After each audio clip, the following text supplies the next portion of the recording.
কবে মুক্তি পাচ্ছেন সেলিনা হায়াৎ আইভী, নারায়ণগঞ্জের সাবেক মেয়র, এবং ২৪-এর যে আওয়ামী লীগ সরকার পতন, সেই পতনের পরে যাকে সব থেকে বেশি জনপ্রিয় মনে হয়েছে আওয়ামী লীগের নেতা, মানে যার গ্রেপ্তারে জনগণ বাধা দিয়েছে, এবং মানে এই পরিস্থিতি ওই রকম পর্যায়ে, আওয়ামী লীগের বিপর্যয়ের পর্যায়ে এই পরিস্থিতি কারো কাম্য ছিল না, সেই পরিস্থিতি আমরা দেখেছি। সুতরাং বলা যেতেই পারে যে মানে আওয়ামী লীগের মধ্যে অন্যতম ক্লিন ইমেজ তৈরি করতে পেরেছিলেন তিনি।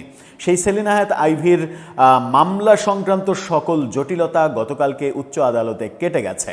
সর্বশেষ ২ মামলার জামিনের বিরুদ্ধে আপিল করেছিল সরকার পক্ষ। সেই আপিলের নো রেজাল্ট দিয়েছেন চেম্বার জজ।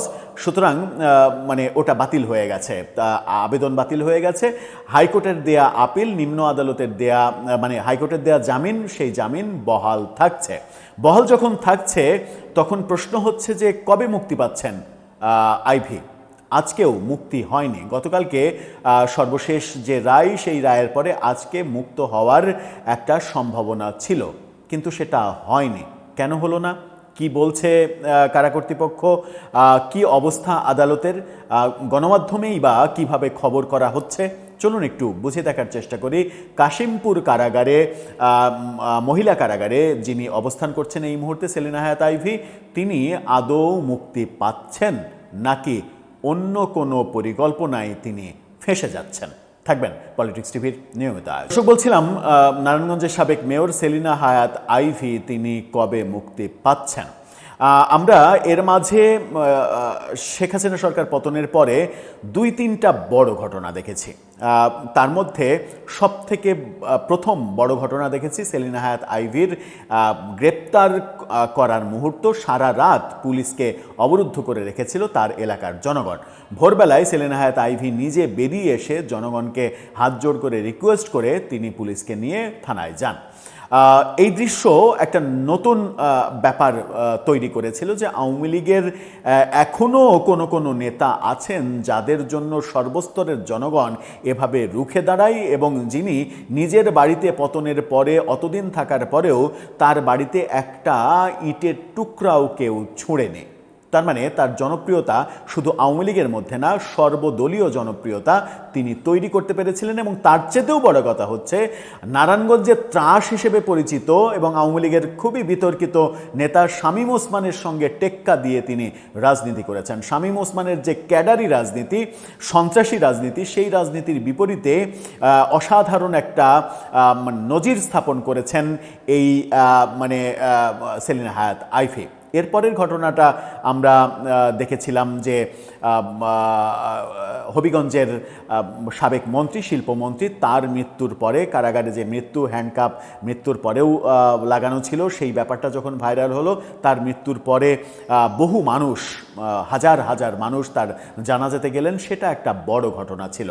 তার চাইতে অনেক বড় ঘটনা ঘটল গত বৃহস্পতিবার ইঞ্জিনিয়ার মোশাররফ হোসেনের মৃত্যুতে চট্টগ্রামে লক্ষ লক্ষ মানুষের জমায়েত জানা যায়, এবং সেখানে আওয়ামী লীগের সেই জমায়েত থেকে আওয়ামী লীগের মিছিল চেষ্টা, সেখানে বিএনপির মেয়রের জানাজায় অংশগ্রহণ করা, সেখানে বক্তব্য দেওয়া, তার এই ব্যাপারগুলো নতুন একটা মাত্রা যোগ করেছিল যে আওয়ামী লীগ সরকার পতনের পরে সবথেকে বড় ঘটনা, সবথেকে বড় গণজমায়েত সেখানে হলো।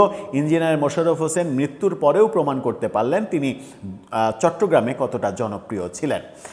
সেলিনা হায়াৎ আইভীকে নিয়ে গণমাধ্যম যেটা বলছে, বাংলা ট্রিবিউনের শিরোনামটা দেখে নিতে পারেন। তারা বলছে কবে মুক্তি পাচ্ছেন সেলিনা হায়াৎ আইভী, অর্থাৎ তারাও প্রশ্ন করছে, কারণ কারাগারে খোঁজ নিয়ে তারা কোনো উত্তর পায়নি। কি বলা হচ্ছে যে নারায়ণগঞ্জ সিটির মেয়র আইভী কারামুক্ত হতে পারেন বলে আশা করছেন তার আইনজীবীরা। গতকালকে 17 মে রোববার আপিল বিভাগের চেম্বার জজ এই যে সরকারের করা আবেদন হাইকোর্টের জামিনের বিরুদ্ধে, সেই আবেদন নাকচ করে দিয়ে নো অর্ডার দেন, অর্থাৎ সেই আবেদন খারিজ হয়ে যায়। আইভীর জামিন নিয়ে আর কোনো সমস্যা থাকে না, হাইকোর্টের জামিন বহাল থাকে। সেটা 2টা মামলায়, সেই 2টা মামলা সহ মোট 10টা প্লাস 2টা 12টা মামলা। প্রফেসর ইউনূসের আমলে 10টা মামলায় তাকে শোন অ্যারেস্ট দেখানো হয়েছিল। বিএনপি সরকারের আমলে পরবর্তীতে আমরা 2টা মামলায় দেখলাম শোন অ্যারেস্ট। এরপরে হাইকোর্ট থেকে রুল জারি করা হলো যে তাকে নতুন করে আর কোনো মামলায় শোন অ্যারেস্ট দেখানো যাবে না, হয়রানি করা যাবে না। এরপরেই সর্বশেষ এই 2 মামলার জামিনের মানে হিসাব নিকাশ যখন পরিষ্কার হয়ে গেল, তখন তার মুক্তি পাওয়াটা এখন সময়ের ব্যাপার হওয়ার কথা। আজকেই তার মুক্তি পাওয়ার কথা ছিল, আইনজীবীরা সেটাই বলেছেন, কিন্তু আজকে তার মুক্তি হয়নি। এর আগে আমরা দেখেছিলাম আওয়ামী লীগের সাবেক স্পিকার শিরীন শারমিন চৌধুরী তার আদালতে জামিনের পরে 4 ঘন্টার মধ্যে কাশিমপুর কারাগারেই তিনি ছিলেন। কাশিমপুর কারাগার থেকে তার মুক্তি হয়েছিল, তিনি বেরিয়ে বাড়িতে গিয়েছিলেন। কিন্তু একই কারাগারে থাকা সেলিনা হায়াৎ আইভী, তার কিন্তু মুক্তি হচ্ছে না গতকালকে জামিন পাওয়ার পরেও। আজকে বেলা 15-12টা পর্যন্ত তার জামিনের কাগজপত্র জেল গেটে যায়নি। কাশিমপুর মহিলা কারাগারের জেলার রিজিয়া বেগম বাংলা ট্রিবিউনকে বলেছেন 12:15 পর্যন্ত আইভীর কাগজপত্র আমরা হাতে পাইনি। এর আগে রবিবার হত্যার অভিযোগে সিদ্ধিরগঞ্জ থানার 2 মামলায় আইভীকে হাইকোর্টের জামিন বহাল রাখেন। জামিন স্থগিত চেয়ে যে আবেদন সেটা বাতিল হয়ে যায়। 10 মামলায় হাইকোর্টের জামিন মঞ্জুরের পর সিদ্ধিরগঞ্জ থানার ওই 2 মামলায় আইভীকে গ্রেপ্তার দেখানো হয়। এর মধ্যে 2রা মার্চ একটি মামলায় এবং 12 এপ্রিল অপর মামলায় গ্রেপ্তার দেখানো হয়েছিল। সর্বশেষ যে 2 মামলা, সেই মামলাও নিষ্পত্তি যখন হলো তখন প্রশ্ন এসেছে শুধুমাত্র সময়ের অপেক্ষা, তিনি মুক্তি পাবেন। কিন্তু এখানে কি নতুন কোনো জটিলতা তৈরি হচ্ছে? আইনজীবীরা বলছেন যে কাগজপত্র আদালত থেকে এখনও মানে কারাগারে যায়নি, কারা কর্তৃপক্ষও বলছেন কাগজপত্র যায়নি। না যাওয়ার কারণ কি? যদি শিরীন শারমিন চৌধুরীর আদালতের আদেশের 4 ঘন্টার মধ্যে তার মুক্তি হয়ে যায়, কারাগারে কাগজ পৌঁছানো, সমস্ত ডেকোরাম মেনটেন করা, সব কিছু ফর্মালিটির শেষে তার যদি 4 ঘন্টার মধ্যে মানে তিনি বেরিয়ে আসতে পারেন, তাহলে সেলিনা হায়াৎ আইভীর ব্যাপারে কেন এত সময় লাগবে? কেন সেটা 24 ঘন্টা পার হয়ে গেলেও হবে না? সাধারণত জামিনের আদেশ যদি দিনের বেলায় সকালের দিকে দুপুরের মধ্যে আদেশ হয়, তাহলে সেই আদেশনামা কারাগারে পৌঁছে সেটা সন্ধ্যার মধ্যেই মুক্তি হওয়ার ব্যাপারগুলো সাধারণত এই নজিরগুলো রয়েছে। কারাগারে সেইভাবেই মুক্তি হয় যে কাগজপত্র বিকেলের মধ্যে চলে যায়, সন্ধ্যায় 6টা-7টার পর থেকে জামিন মানে মুক্তি দেওয়া শুরু হয়, তারা মুক্তি পান, বেরিয়ে আসেন। কিন্তু এই ক্ষেত্রে গতকালকে পার হয়ে গেছে, আজকেও পার হলো, কোনো মুক্তির ঘটনা ঘটল না। তাহলে কি আইভীকে নিয়ে নতুন কোনো পরিকল্পনা চলছে? তার মুক্তিতে কি নতুন কোনো সমস্যা তৈরি হবে? হাইকোর্টের রুল থাকা সত্ত্বেও সরকার কি নতুন কোনো মামলায় তাকে শোন অ্যারেস্ট দেখাবে? অনেকগুলো প্রশ্ন সামনে আসছে।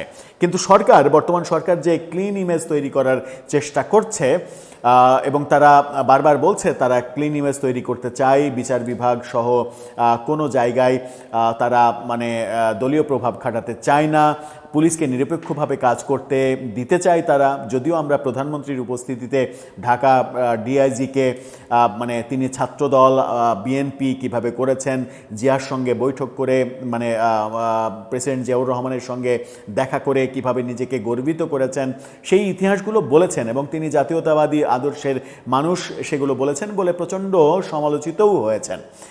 এরপর থেকে প্রশ্ন উঠেছে যে প্রধানমন্ত্রীর আগের দিনের বক্তব্য যে পুলিশকে নিরপেক্ষ হয়ে কাজ করতে হবে, দলের হয়ে কাজ করা যাবে না, তারপরেই প্রধানমন্ত্রীর সামনে একজন পুলিশ কর্মকর্তা যখন এই দলের হয়ে যাওয়ার চেষ্টা করেন, সেই ব্যাপারে সরকার থেকে তাকে কোনো কিছু বলা হয়েছে কিনা কিংবা হবে কিনা।